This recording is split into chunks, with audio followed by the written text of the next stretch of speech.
பிஸ்மில்லாஹிர்ரஹ்மானிர்ரஹீம். அனைவருக்கும் அஸ்ஸலாமு அலைக்கும் வரஹ்மத்துல்லாஹி வபரகாத்துஹு. இன்றைய வெள்ளிக்கிழமை நாள் அனைவருக்கும் ஒரு நன்னாளாக அமைய வல்ல இறைவனை பிரார்த்தித்து இன்று நாங்கள் மருதமுனை கடற்கரை பிரதேசத்தில் ஒரு சைக்கிள் சவாரியின் பின்னரான ஒரு எங்களது ஆரோக்கிய ஆலோசனை நிகழ்வு. இன்று இந்த பொதுவாக சில பேஷண்ட்கள் வந்து இந்த இழப்புன்னு சொல்லிவார். இப்போ அந்த இழைக்குது, நடந்த இழைக்குது, அல்லது ஒரு பாரமான வேலை செஞ்சா இழைக்குது அப்படின்னு சொல்லுவார். இப்போ முந்த நாள் ஒரு பேஷண்ட் ஒன்று வந்து கொஞ்ச நாளாக நடந்த இழப்பு மாடி ஏற இயலாது, என்னை பாரத்தை தூக்கமாக இழைக்குன்னு சொல்லி. அப்போ அந்த இழைப்புக்கு பல காரணம் இருக்குது. சிலாக்கள் வந்து அதை கேலஸை வச்சுக்கிற, சிலாக்கள் வந்து இழைக்குதுன்னு போட்டு அந்த இழைக்காத வேலையை செஞ்சுட்டு இருக்கிற அப்படி மாரி. அப்போ அது நாள்படக்குள்ள பல பாரிய பிரச்சனைகளுக்கு உள்ளாகும். அதில் சில காரணம் இப்போ நம்ம நார்மலாக தெரியும், அஸ்மா வீசிங்னு சொல்லுவோம், மூச்சு, அதுவும் இழப்பு தான். அது சொல்றது வந்து நாம புரோங்கியல் அஸ்மான்னு சொல்லி அது இழுக்கும். கோழி குஞ்சு கத்துறாப்புல ஆக்களுக்கு இழுக்கும். அது வந்து பொதுவாக வந்து அலர்ஜிக்கு இருக்கிற ஆக்களுக்கு வரும். இப்போ டஸ்ட் அலர்ஜி, தூசு தும்மல் பட்டா, அந்த தூசு பட்டா தும்மல் அடிக்கிற, கண் கடிக்கிற, காது கடிக்கிற, தொண்டை இந்த கடிக்கிறது, இது வந்து அலர்ஜிக்கு இருக்கிற ஆக்கள். அதே மாதிரி எக்ஸிமா காலில் அந்த சிறங்கு கடி வரும். அப்போ அந்த அலர்ஜிக்கு இருக்கிற ஆக்களுக்கு ஒரு டஸ்ட் பட்டதுக்கு அப்புறம் அவங்க அந்த வடிவா ஹிஸ்டரியை கடை சொல்லுவாங்க. நேற்று கொஞ்சம் புழுதி வேலை செஞ்சு, அல்லது சிமெண்ட் வேலை நடந்த வீட்டை, அல்லது இந்த பழைய உடுப்பல் அதெல்லாம் நாங்கள் கபர்ட்ல இருந்து சேஞ்ச் பண்ண, அல்லது புக்ஸ் எல்லாம் பழைய லைப்ரரி ஒன்றுக்குள்ளே போனி புக்ஸ் எல்லாம் கிளியர் பண்ண, அப்படி ஏதாவது ஒரு சம்பவத்துக்கு பிறகு இழப்புன்னு சொல்லி சொன்னால் அது நாங்கள் வந்து அது மூச்சோடு சம்மந்தப்பட்ட இழப்பு அறிக்கலாம். மற்றது வந்து கார்டியக் அஸ்மான்னு சொல்றது, ஹார்ட்டோட சம்மந்தப்பட்ட இழப்பு. அதுல ரெண்டு இருக்கா. ஒன்றுன்னா அந்த ஹார்ட் அட்டாக்கும் இழப்பு மாதிரியே காட்டும். சில ஆக்களுக்கு வந்து சில ஆக்களுக்கு தான் நெஞ்சு நோவாரு. இப்போ நெஞ்சு நோவு இல்லாமக்கு இப்போ நேற்று நான் 20 ஆள் அட்மிட் பண்ணேன் ஏஎம்ஹெச்ல.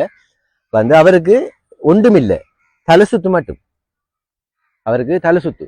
அடுத்து கொஞ்சம் பழைய மாதிரி நடக்கையில நடந்துட்டு போகக்குள்ள தலை சுத்து மாதிரி வருது. இப்படி சில ஆக்களுக்கு தலை சுத்தும் வரும், சில ஆக்களுக்கு இழப்பும் வரும், ஹார்ட் அட்டாக். ஒரு இசிஜி எடுத்து பார்த்தோம்னா அது வந்து ஹார்ட் அட்டாக். ஒரு இரவு அட்மிட் பண்ணி இப்போ அவருக்கு அந்த இன்ஜெக்ஷன் தொப்புல வலிச்சு அந்த இன்ஜெக்ஷன் போடுவாங்க. இப்படி வந்து இழப்புல இன்னொன்று தான் அந்த கார்டியக் அஸ்மான்னு சொல்றது. அது இழப்பு இருந்தால் நாங்கள் கட்டாயமாக செக் பண்ணணும், டாக்டர்கிட்ட போய் பார்த்து நாங்கள் செக் பண்ணணும். சில வேளை எங்களோட கொலஸ்ட்ரால் லெவல் கூட இருந்தால் ஹார்ட்டுக்கு போகிற பிளட் வந்து அந்த இருதய தசைகளுக்கு போகிற பிளட் ஓட்டம் வந்து குறைவாக இருக்கக்குள்ள நாங்கள் கொஞ்சம் வேகமாக நடக்கக்குள்ள ஹார்ட் வந்து வேகமாக இயங்கணும். அந்த இயங்குறதுக்கு இயலாம இருக்கும் அந்த ரத்த ஓட்டம் குறை இருந்தா. அப்போ அதுவும் அந்த ஹார்ட்டுக்குரிய பிளாக்குக்குரிய அறிகுறி மாதிரி இருக்கும். ஆகவே நாங்கள் அதையும் இந்த கார்டியக் அஸ்மான்னு சொல்லுவோம். மற்றது ஹார்ட் ஃபெயிலியர் அளவார இழப்பு.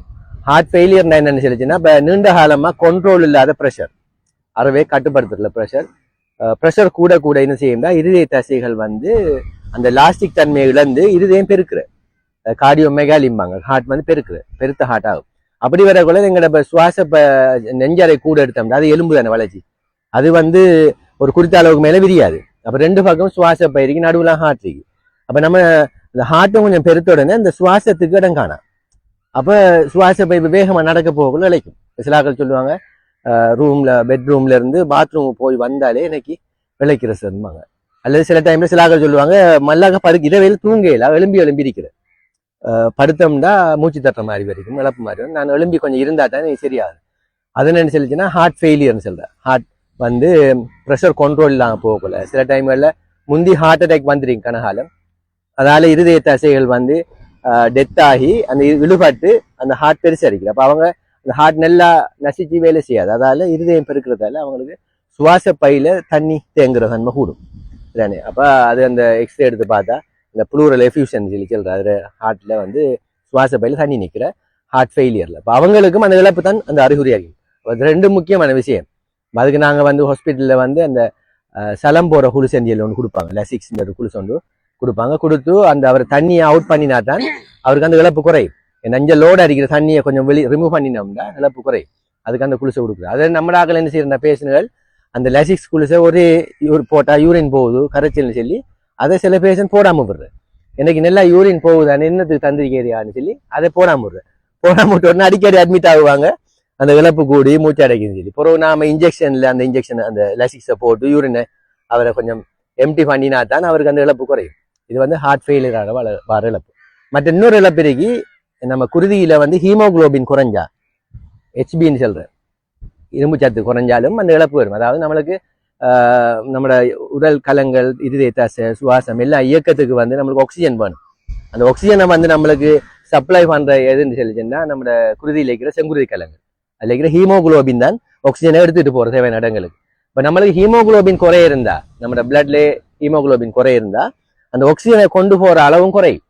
அப்ப நம்ம கூட ஒர்க் பண்ற டைம்ல அதிகமான வேலை செய்யற டைம்ல நம்மளுக்கு கூட ஆக்சிஜன் டிமாண்ட் ஒன்று இருக்கும். ஆக்சிஜன் கூட தேவை டிஷ்யூ தசைகளுக்கெல்லாம் சதைகளுக்கெல்லாம். அப்ப அதனால நம்மளுக்கு அதை வழங்க இல்லாம போயிடும் ஹீமோகுளோபின் குறைய இருந்தா. இந்த மூன்றும் தான் பிரதானமான காரணம்.